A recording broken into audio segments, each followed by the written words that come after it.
Slamdown Podcast is sponsored by Body Slam and Jam, the wrestling game YouTuber. To see his videos on YouTube, search YouTube, Body Slam, capital N and Jam, or to follow him by Twitter, it is at Body Slam, capital N, Jam.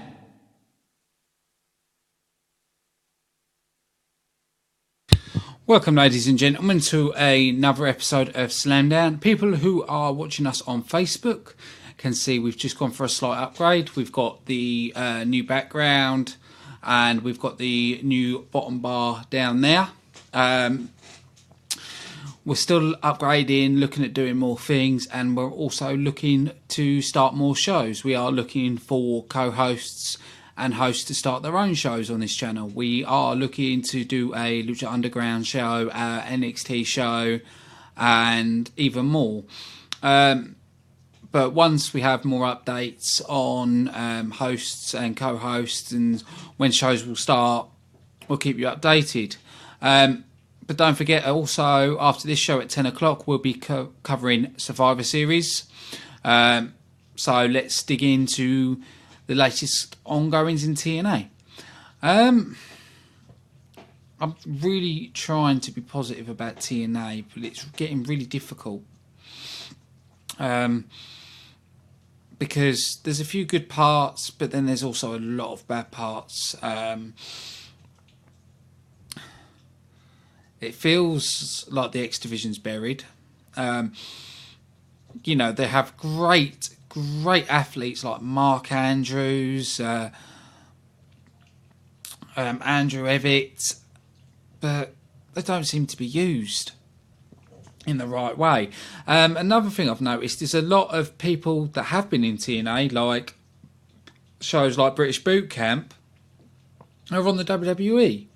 You know, guys that TNA lets slip through the fingers, like Big Damo, who's now in NXT, Noam Dar. You know, I really cannot understand TNA at the minute. You know, we don't know who makes the final decisions or decides to this or that, but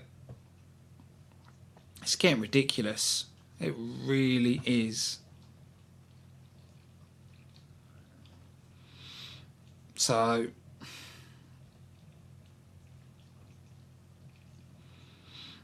we saw Eddie Edwards head to the ring, called out the DCC. They basically said it wasn't about titles, it was about chaos. And it would lead to a match later on.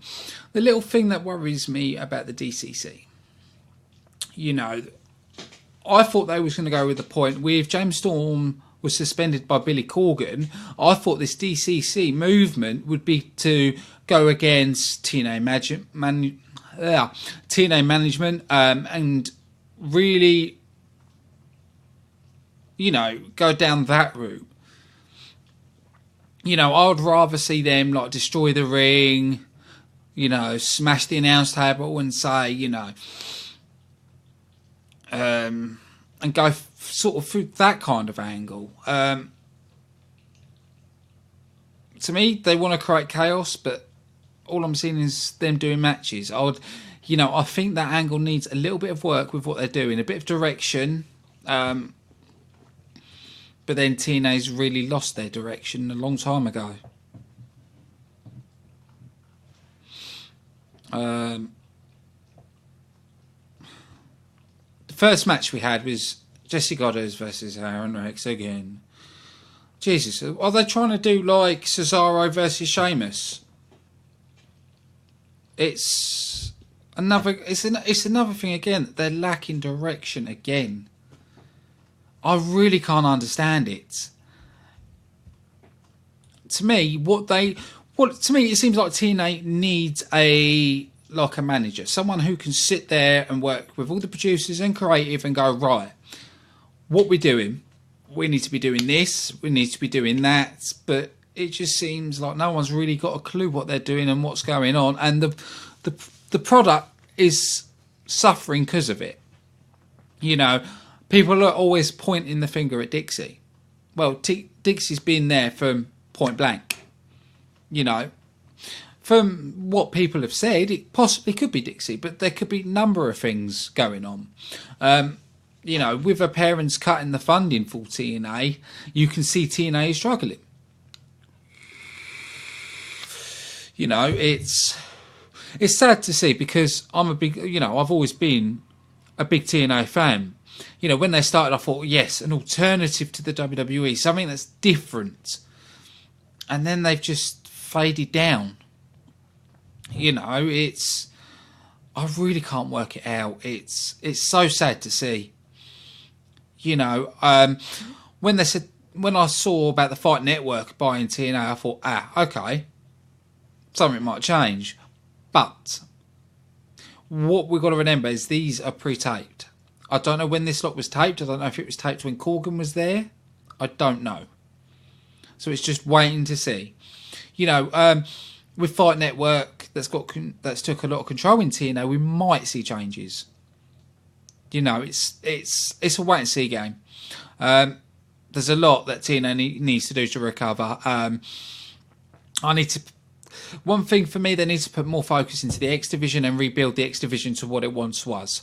I've said this before, but I can't understand why Grand Champion, you know, if it was me, I'd rather see TNA bring like a hardcore title, because that's what TNA have been about in the past. You know, we've seen matches with Raven in the early days, and, you know, we've seen the Monster Balls and stuff like that, and it would make sense to bring in a hardcore title. You know, do something that the WWE isn't doing. You know, capitalise on that. Be the different product, not the copycat, the different product. You know, say to fans, we are for the real wrestling fans. Give them really good matches, good story, and it's that's what's missing. You know, I believe TNA was better when Russo was there. But anyway, we saw Jesse Goddard get the win. It was a match I didn't pay much attention to, because it's just, I've seen it all before. Now, this one was a bit of a weird one for me. The women's tag team match, where we saw Laura Van Ness and Serena taking on Brady Rhodes and Madison Rayne. Now, why was Madison Rayne teaming with Brandy? Has Cody Rhodes just suddenly disappeared off the face of the planet? You know, these are the things. There's just so many holes. It was an alright match. We didn't see much of Brandy in wrestling ability, so I can't really make a judgment on her as a wrestler. But we saw Brandy Rhodes and Madison Rayne get the win.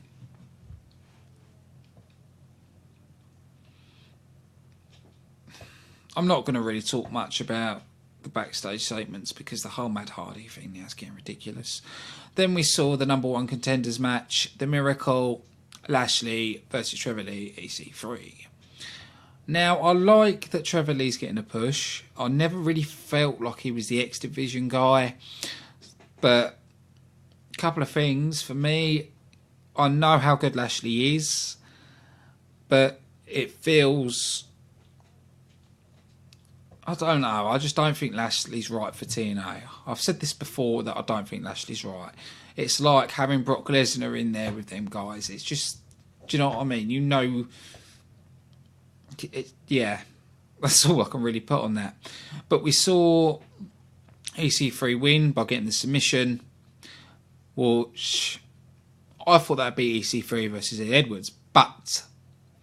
it looks like there's going to be a match with Eli Drake and EC3, because EC3 told Eli to put his mouth on the line, so if Eli Drake loses, he can't talk, you know, and everything else, which I think's a bit silly, because it makes it a bit predictable. You know, Eli Drake has been brilliant in TNA, especially with his promo ability. Take that away from him for a year, I can't see TNA doing that. I really can't. So I can see EC3 losing that, and if that happens, it's just like, right, okay, so you want to fall, right, okay. Then we saw Bashir versus Ashura. It was a good match. I liked the bit where Al Snow came out. It seems like they're getting behind Shearer a little bit. Sort of done a little bit of a repackage with him. Let's wait and see what happens. Then we hit the main event. The DCC versus Brother Nero and Eddie Edwards. Right. This is a little pet peeve for me. You've got Jeff Hardy playing this Brother Nero. Okay? But when he was on the ramp, you saw him going, Hardy, what? You're meant to be going Nero, not what? So, are you Jeff Hardy? Are you Brother Nero? Are you Jeff Hardy while Matt's lost the plot? What the hell is going on?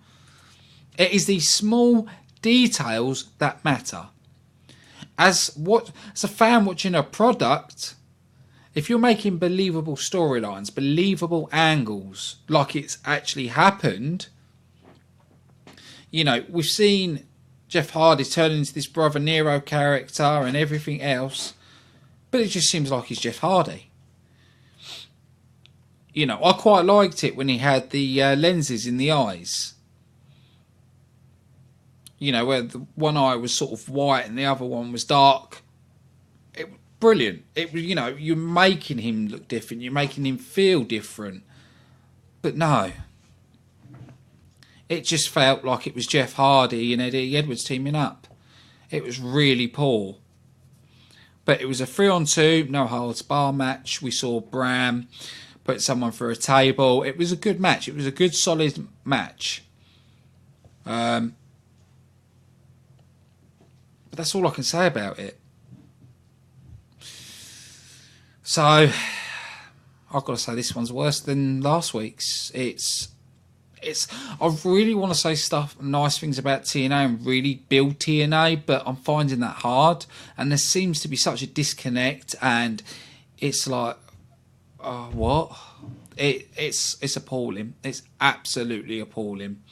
But they've advertised next week we will see Eli Drake put the voice on the line against EC3 for the number 1 contendership, and there will be an X Division elimination match.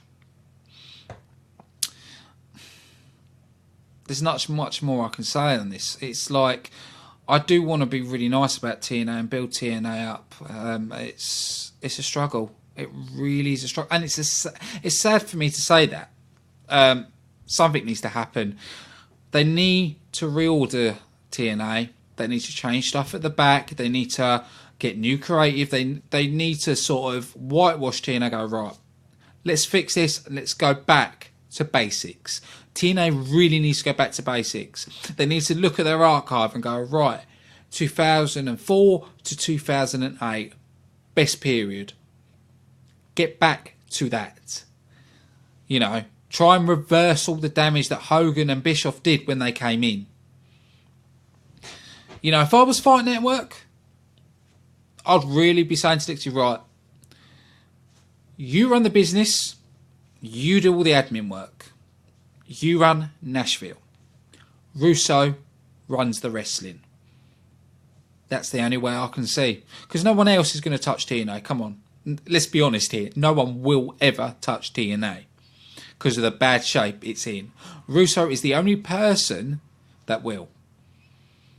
And when he's been in charge of TNA in the past, is when TNA were on their better days. But that's about it. I really hope next week TNA is a lot better. But any news as well that comes from TNA or other sources that I will relay on the next show. But don't forget, at 10 o'clock we have the Survivor Series show. I'm really hyped for that one. You'd want to tune in for that. I will be giving good points and bad points about Survivor Series, and also going in depth on what way they could have gone and how they could have made it more dramatic. But that's at 10. So I want to say a big thanks to everybody that's listening and on the Mixler. And I want to say big thanks to everybody that's watching us on the live stream on Facebook. After we come on air, this video will be also uploaded to YouTube as well under our past episodes. And also comment on our page. let us know what you think of the new graphics with the new bar, new logo. But yeah, this has been episode of Slam Down.